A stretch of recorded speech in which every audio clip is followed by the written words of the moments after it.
Okay, we have Rainbow Eating Disorder Center with us. So I'm just going to, okay, that's it.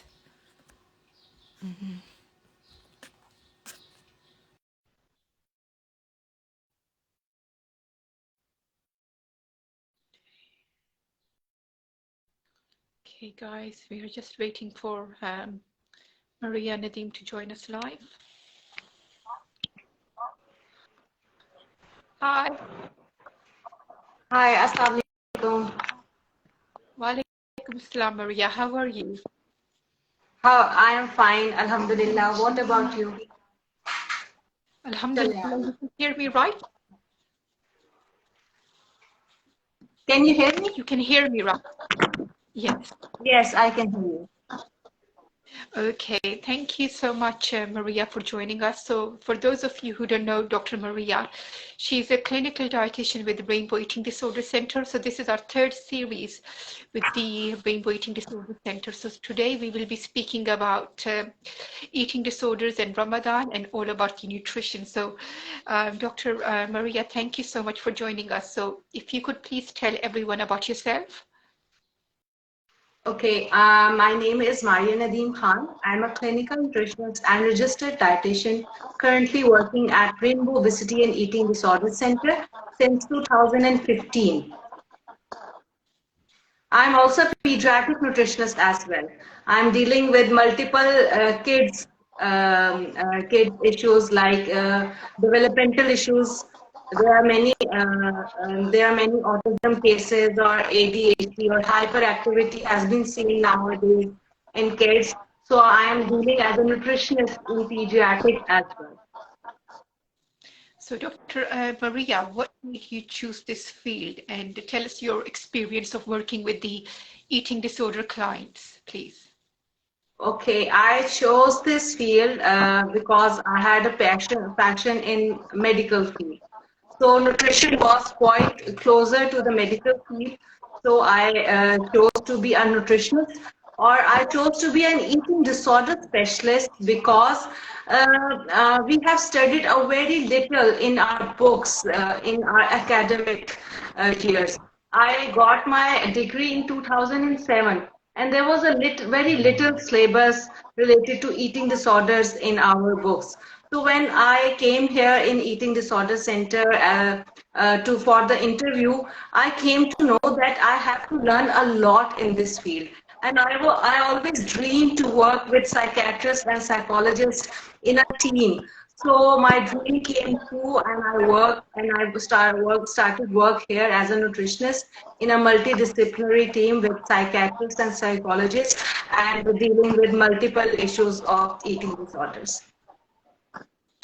Thank you so much, Dr. Maria. So, do you find it difficult to convince people to eat for their health and wellness? What are the most difficult clients you have worked with?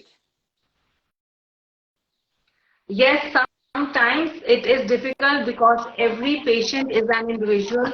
Every patient came with different health issues, with different nutritional problems. So every patient is a challenge for me, obviously. And sometimes I feel that many patients with some picky choices, those patients who are picky eaters, who are very choosy about their likes and dislikes and food preferences.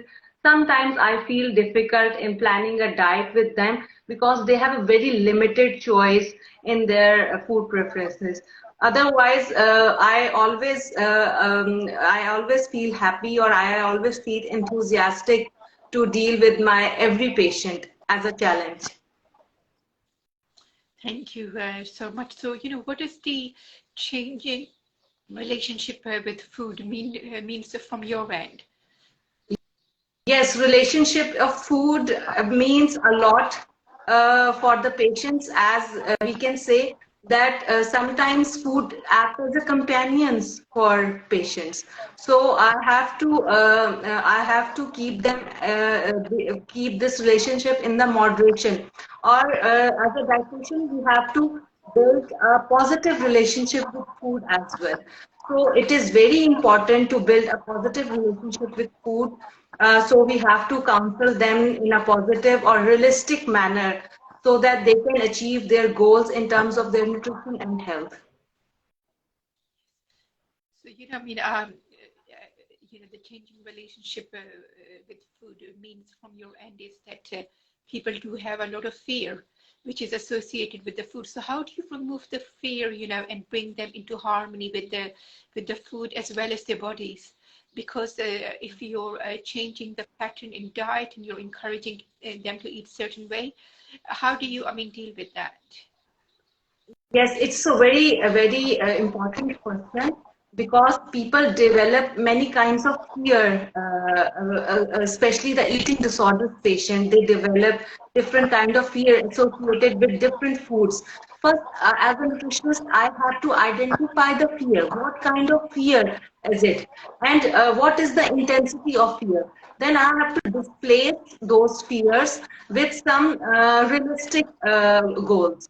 For example, if a eating disorder patient or a patient has a fear of eating carbohydrates in his diet, just because of his fear of weight gain, he's avoiding carbs in his diet. So I have to replace the carbohydrates in a healthy manner, so that he won't get his weight in a higher rate, or he can get health in multiple ways. So, as a nutritionist, health is always my priority. So, I always counsel my patients as well to keep the health as a priority as well. Thank you, Dr. Maria. So do you advocate for variety in what person eats, and how does variety contribute to the recovery? Yes, variety is very much important as a Pakistani, as an Asian, as you already know that Pakistani Asians are so fond of food and they always want variety in their food. They are very particular about the texture of the food, about the taste of the food. So as a nutritionist, it has been always a challenging task to add variety in their diet plan. I always make variety. I always make different choices in their diet plans with the different addition of the ingredients, with different intensity, with different recipe modification. Because healthy modification in the recipe is an essential part of my job. So I always love to modify their recipes in different terms. For example, if the person likes to eat oats, so I have 10 different ways to give oats to the patient. So it will add a variety in a different way. So it will be more pleasing, or it will be more satisfying for him or her if we will add variety in the taste, in the texture, and in the temptation of the food to make it tempting. Thank you. And so now we will be discussing Ramadan. As you know, that since for the past 2 years, we have had a lot of content on Ramadan, and this is the peak time when people really struggle. So, please tell us, about your experience of working with clients in Ramadan. Okay, Ramadan is a ninth holy month of our Islamic calendar, or it's a very sacred month. Here, if I talk about my country, in Pakistan, here in Pakistan, mostly people always think about the food, what they will going to eat in sahur, what they will going to eat in iftar. All the thoughts surrounds around the food actually. So in Ramzan here in Pakistan, it's so very challenging where people want to lose their weight. Either people wants to normalize their sugar levels, or they came up with different chronic diseases, or they want to manage it with their fasting. So it's always challenging for me to maintain their energy levels throughout the Ramadan, to give them some fiber-rich foods so that they will get a healthy gut during the Ramzan. My primary objective is that they can manage well with all energy levels. They can manage their stress levels in Ramzan. They can manage their binging episodes in the Ramzan, because a normal person, although I have seen a normal person came into the habit of binging in Ramzan, because there is a sense of self-pityness came in a person that I have fasted the whole day. Now this is the time of iftari, and I can eat as much as I can. So I have to counsel about the portion sizes to the patient so that they can be, because Ramzan teach us patience. So we have to show patience in terms of our food as well. Thank you. And do you think people struggle, more in Ramadan? I mean, can you tell us more about the struggles? Sorry, what about Ramadan? You think, people struggle more in Ramadan? I mean, their struggle is Yes, greater in the, Ramadan? yes, people, yes, because the whole lifestyle changes in Ramadan. The whole routine, the whole lifestyle changes in Ramadan. The sleep patterns changes. Our mental stress levels, they get changed in Ramadan. The level of hydration change in Ramadan. The cooking methods change in Ramadan. There are many challenges which mostly people have to face, and the whole lifestyle, I would say, get changed.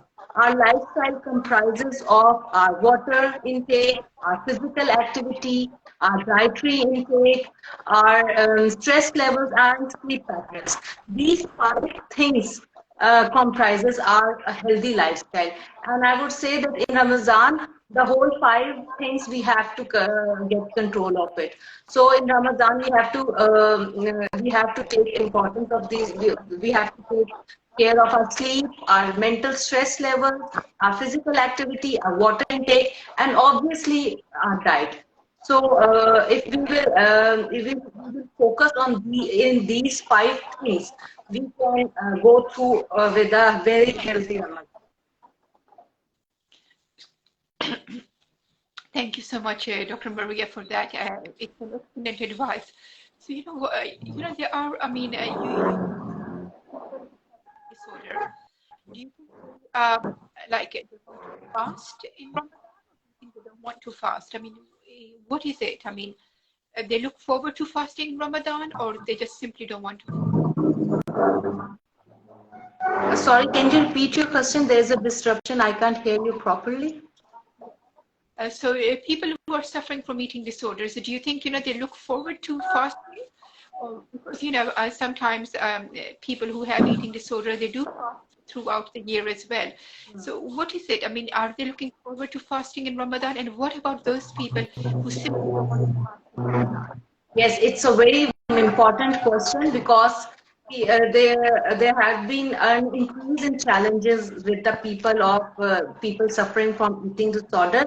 And if I talk about anorexia nervosa, the people who are anorexia nervosa with restrictive type and with purging type, we won't recommend to fast, but they always find an edge to relapse or to get into the state of starvation in Ramadan. See, we always discourage and counsel them not to fast, because Islam gave us a break to those people who are ill, or who are physically weak, or who have multiple deficiencies like iron or vitamin D deficiency. Or if I see that people with anorexia nervosa are suffering from these deficiency with low energy levels, I always I always counsel them not to fast, or they can take a break, or they will fast afterwards after the Ramzan, because Islam has allowed us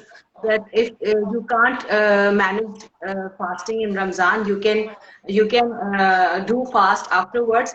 So it all depends upon the counseling skills of the therapist, how we counsel them and how we convince them towards this. Because if the anorexic patient will fast, obviously he or she will get into more deficiencies. His or her symptoms will get more worse. So health is wealth. We have to give them this message that health is our priority. So we have to get care of this health. Or if I talk about the binge eaters, they are always fond of food, and they always love to eat food in iftari and sahur, and there is no portion sizes, and they are taking large in a shorter period of time. So it is always challenging for them as well. I have to counsel the distraction techniques, and I have to counsel the portion sizes, and I have to make a plan which is fulfilling their requirements as well, which is low in calories but nutrient dense.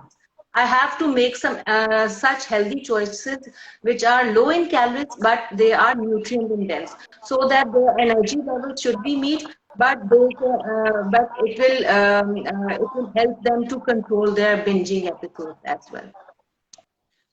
Thank you. This is a really good and really helpful answer, Dr. Maria.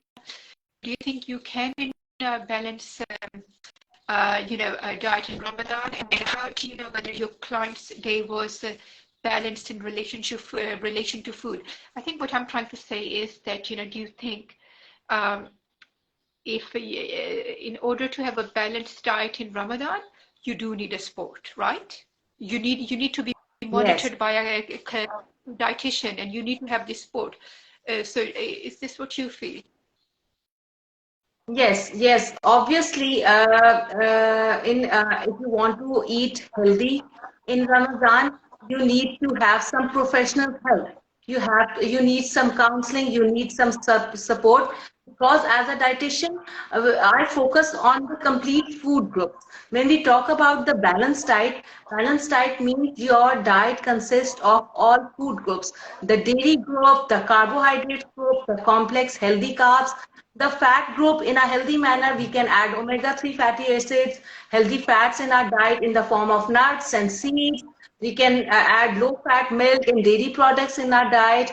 We can have a complex carb whole wheat products in our diet. Then we have to add the variety of fruits and vegetables in our diet. So these all five goods comprises of our balanced diet, and it is very essential that these all five groups should be included in our Ramadan diet plan. So it will hydrate our body as well, and it will boost our energy levels as well. So, or the fiber is very important. The fiber in diet is very important, as it will give us the feeling of fullness, and fiber also helps us to control our GI issues, our gut issues, gastrointestinal issues, because many people in Ramzan suffers from constipation and intolerance and bloating issues. So fiber plays a very important role in combating these kind of GI issues.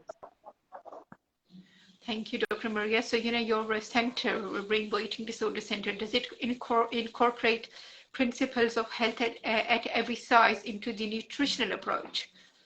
Like whether Yes, it's yes. anorexia, bulimia?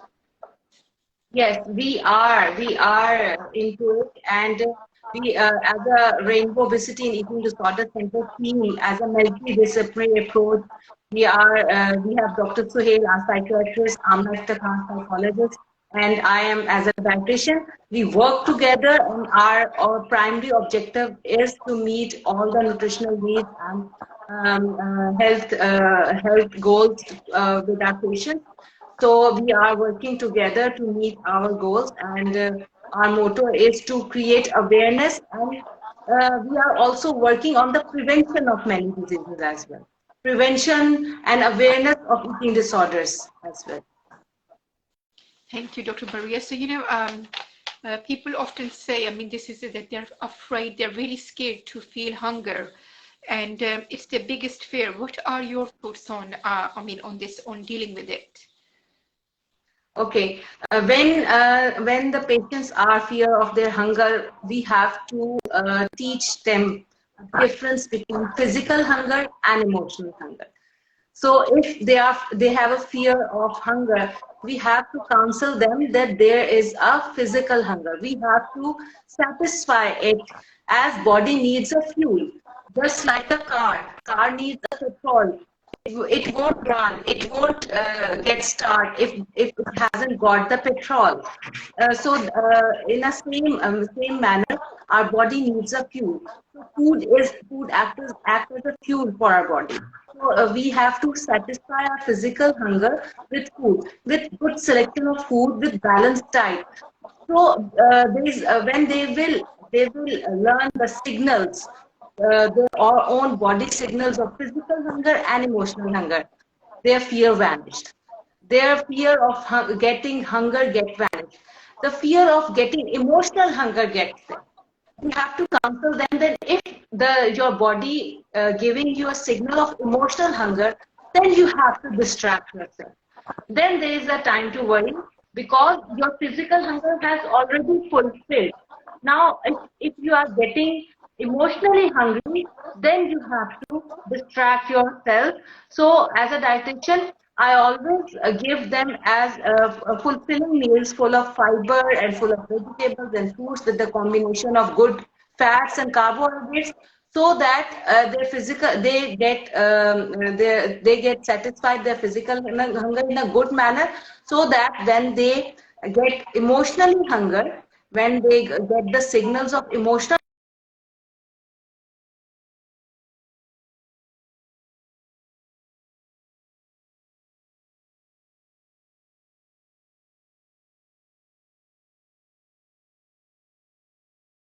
I think we have lost the connection.